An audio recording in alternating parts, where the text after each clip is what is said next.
Kad game yang ada hang tuah, sang kancil, bawang putih, bawang merah. Itulah dia Hikayat, published by Meja Belakang. Game ini untuk 2 pemain. Dalam giliran kita, ambil satu kad story dan pilih yang mana satu kita nak letak.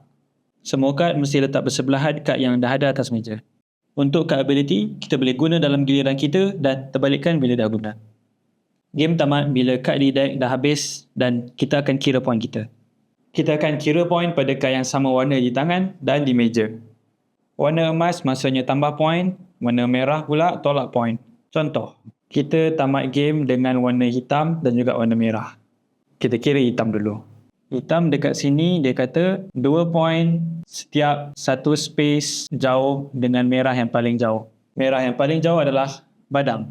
Jadi kita kira 1, 2. Jadi markah Wanderers adalah 4. Jadi kita tengok pula yang sebelah.